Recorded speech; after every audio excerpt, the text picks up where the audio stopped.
شروع میں بالکل ذکر کیا جاتا ہے خرچ کرو، خرچ کرو، اس سے پہلے کہ وہ دن آئے کہ پھر خرچ کرنے کا کوئی موقع نہیں ہوگا۔ پھر یہ نہیں ہوگا کہ انسان بہت سارا مال رکھ کے بیٹھا اور اس کو معلوم ہو کہ اس کی زندگی ختم ہونے والی ہے اور وہ یکایک خرچ کر دے، بلکہ کسی بھی انسان کے لیے مہلت عمل ختم ہونے کا جو وقت ہے وہ نہیں جانتا۔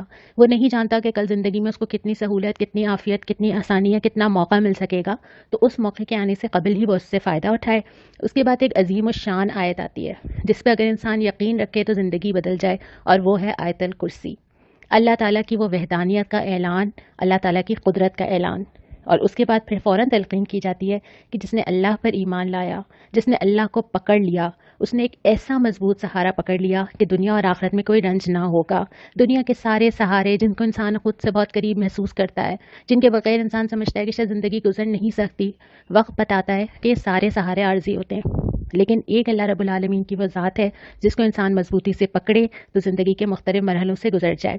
اس کے بعد کچھ مثالیں دی گئی ہیں جس میں حضرت ابراہیم و نمرود کا قصہ ہے، ایک ایسے شخص کا قصہ ہے جو عبرت لیتا ہے۔ حضرت ابراہیم کا واقعہ ہے جب وہ کہتے ہیں کہ مجھے دل کی تسلی درکار ہے۔ اس کے بعد پھر روئے سخن پھر دوبارہ انفاق کے اوپر آ جاتا ہے۔ اس سپارے کے اندر بہت زیادہ بار بار یہ تذکر آتا ہے کیونکہ انسان کے لیے اپنا مال نکالنا بہت مشکل ہے، اور انسان کو اپنے مال سے بہت زیادہ محبت ہوتی ہے، اور یہ مال اصل میں دنیا سے محبت کی ایک سب سے بڑی کشش ہے جو ظاہر کرتی ہے کہ انسان کے دل میں دنیا کتنی بسی ہوئی ہے۔ اسی وجہ سے اللہ تعالیٰ نے ہر غلطی میں، قسم کھانے میں، کوئی حج اور عمرے کی غلطی ہو جانے میں، روزے میں کسی وجہ سے توڑ دینے یا نہ رکھنے میں، ہر صورت میں جو کفارہ رکھا ہے اس میں مال کا نکالنا ضرور رکھا ہے۔ اور اس سپارے کے اندر بھی اللہ کی راہ میں خرچ کرنے کی مثال دی گئی کہ اللہ تعالیٰ اس کو اتنا بڑھاتا ہے کہ انسان تصور بھی نہیں کر سکتا، اور یہ زندگی کے اندر چیز تجربے سے سمجھ آتی ہے۔ آپ نے بھی کہیں نہ کہیں یہ تجربہ ضرور کیا ہوگا، اور اگر نہیں کیا تو کر لینا چاہیے۔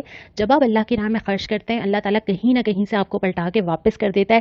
ہاں، یہ ضرور ہے کہ جو خرچ کیا جائے وہ اللہ کی رضا کے لیے کیا جائے، اس میں کوئی احسان نہ ہو۔ اور اس کے ساتھ ساتھ یہ بھی ہدایت کی گئی ہے کہ خاص طور پہ سفید پوش لوگوں کو تلاش کرو، ان لوگوں کو ڈھونڈو جن کو تم اپنی شکلوں سے پہچان سکو گے، وہ تم سے مانگیں گے نہیں۔ اور اس وقت کے حالات میں بھی ایک تو وہ طبقہ ہے جو آپ کے پاس آتا ہے، آپ کے گھر آتا ہے، آپ سے راشن مانگتا ہے، آپ کو مجبوریاں بتاتا ہے، آپ سے مدد کا طلبگار ہوتا ہے، اور ایک وہ طبقہ ہے جو اس وقت اپنے گھروں کے اندر موجود ہے، جس کو ہم سفید پوش طبقہ کہتے ہیں، جو آج کل کے حالات میں اپنے روز کی بنیاد پہ معاش حاصل نہیں کر پا رہا۔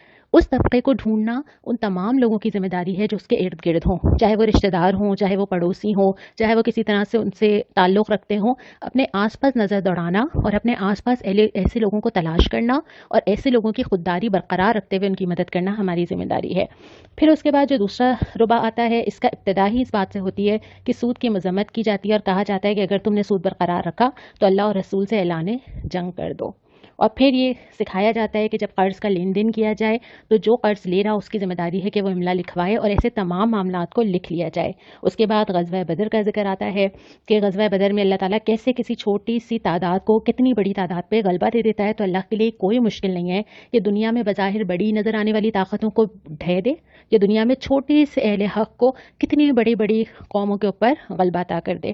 اس کے بعد ان مرغوبات نفس کا ذکر ہے جو لوگوں کو دنیا کی طرف لبھاتے ہیں، یعنی وہ ساری چیزیں جو انسان کو اٹریکٹ کرتی ہیں وہ ہر ایک کے لیے شاید الگ ہوں گی، وہ میرے لیے الگ ہوں گی، وہ آپ کے لیے الگ ہوں گی، اور وہ زندگی کے ہر دور میں بھی شاید الگ ہوں گی۔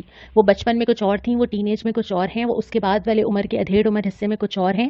تو زندگی کے ہر حصے میں وہ چیز جو مجھے دنیا کی طرف کھینچتی ہو، وہ ساری چیزیں اس مرغوبات نفس میں آتی ہیں۔ کسی کے لیے وہ گیجٹس ہوں گے، کسی کے لیے وہ کپڑے ہوں گے، کسی کے لیے وہ گھر ہوگا، کسی کے لیے وہ گاڑی ہوگی، کسی کے لیے وہ سونے کے زیورات ہوں گے۔ تو جس انسان کے لیے بھی جو چیز اس کو دنیا کی طرف لبھاتی ہو، اس کو اپنے سے دور کرنا اور یہ سمجھنا کہ یہ دنیا کی چند روزہ زندگی کا سامان ہے۔ اور پھر اس کے بعد اہل تقویٰ کی نشانیاں بتائی گئی ہیں، اور یہ بتایا گیا کہ یہ وہ لوگ ہوتے ہیں جو اللہ پر ایمان رکھتے ہیں، جو روتے ہیں اللہ کے سامنے، استغفار کرتے ہیں، صبر کرتے ہیں۔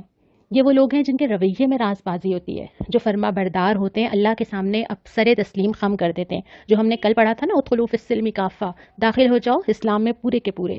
اور اس کے بعد یہ وہ لوگ ہوتے ہیں جو فیاضی سے کام لیتے ہیں، جن کے مال میں دوسروں کا حصہ ہوتا ہے، اور اس کے بعد یہ کہ یہ قیام اللیل کرنے والے ہوتے ہیں۔ پھر ہم تیسرے ربع کی طرف آتے ہیں۔ یہاں پہ اللہ تعالیٰ نے کچھ بنیادی نکات بتائے ہیں، اور وہ یہ بتایا ہے کہ اگر تم اللہ کی راہ میں چلنا چاہتے ہو تو یہ کچھ کی پوائنٹس ہیں جو تمہیں یاد رہنے چاہیے۔ شروع میں تو ڈرایا گیا کہ جو لوگ اللہ کے احکام کی اطاعت نہیں کرتے ان کا کیا انجام ہوتا ہے۔ نہ صرف دنیا میں بلکہ آخرت میں بھی.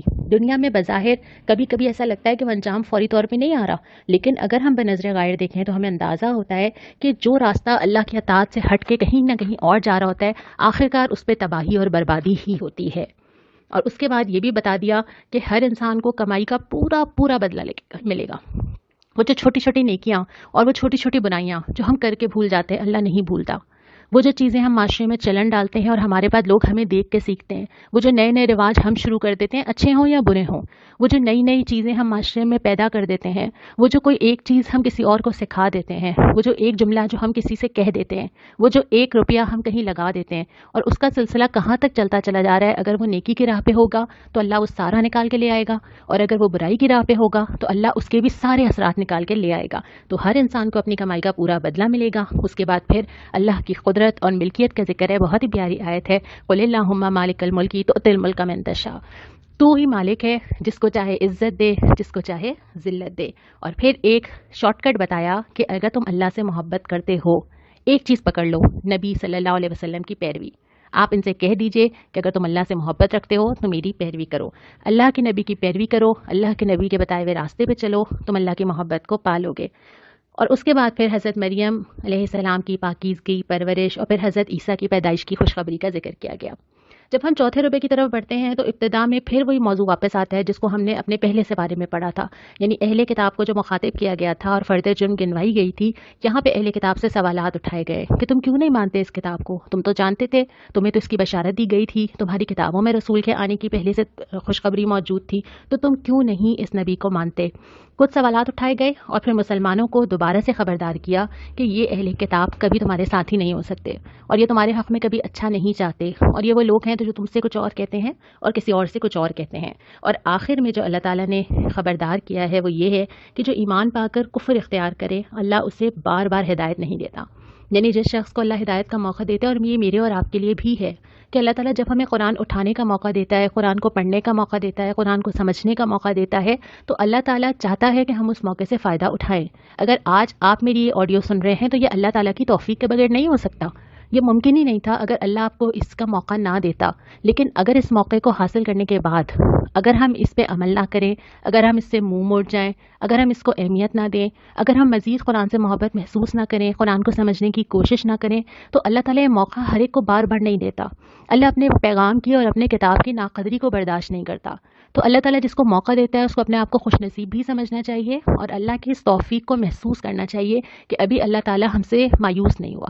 ابھی ایسا نہیں ہوا کہ اللہ تعالیٰ نے میرا نام ان لوگوں میں لکھ دیا ہو کہ ان کو قرآن سنانے کا کوئی فائدہ نہیں. اگر میں اور آپ قرآن سن رہے ہیں تو اللہ کا بہت بڑا احسان ہے کہ اللہ یہ سمجھتا ہے کہ میرے دل میں ابھی گنجائش ہے. ہم نے پہلے سے بارے میں پڑھا تھا نا کہ اللہ ان کے کانوں پر، ان کی آنکھوں پر، ان کے دہلوں پر مہر لگا دیتا ہے کہ پھر ان کو کچھ سمجھ نہیں آتا، لیکن اللہ تعالیٰ مجھے اور آپ کو سنوا رہا ہے. الحمدللہ ثم الحمدللہ، میں اور آپ قرآن پڑھ رہے ہیں، قرآن کھول کے بیٹھے ہیں، قرآن سمجھ رہے ہیں. تو یہاں پہ یہی سکھایا گیا کہ جو لوگ ایک دفعہ یہ ایمان پانے کے بعد کفر کی راہ اختیار کر لیتے ہیں، پھر اللہ انہیں دنیا میں بھٹکنے کے لیے چھوڑ دیتا ہے. پھر اللہ ان کو چھوڑ دیتا ہے کہ جاؤ، اگر تم سمجھتے ہو کہ تم اپنے بل بوتے پہ کچھ کر سکتے ہو تو جاؤ دنیا کو تسخیر کرو. اور ہم جانتے ہیں ایسا نہیں ہو سکتا. تو اللہ تعالیٰ مجھے اور آپ کو اس وقت سے بچائے. اس سپارے کا جو ہم نے آج پڑھا، اس کا بہت سارا حصہ جو ہے وہ انفاق کے متعلق ہے کہ اگر اللہ کی راہ میں انفاق کیا جائے تو کن چیزوں کا خیال رکھا جائے. تو یہی میرا آج آپ سے سوال ہے کہ اللہ کی راہ میں خرچ کرتے ہوئے کن چیزوں کا خیال رکھنا چاہیے. اور جو دعائیں آج ہم نے پڑھی آج کے سپارے میں، وہ سورہ آل عمران میں 2 دعائیں آئی ہیں. آیت نمبر 8 میں آئی ہے اور آیت نمبر 16 میں آئی ہے. یہ 2 دعائیں ہم ضرور آج یاد بھی کریں، اپنے معمول کا حصہ بھی بنائیں، اور جب اللہ تعالیٰ سے مانگیں تو ان الفاظ میں مانگیں جو اللہ تعالیٰ نے ہمیں سکھائے ہیں. انشاءاللہ تعالیٰ کل ہم اپنے چوتھے پارے کا آغاز کریں گے.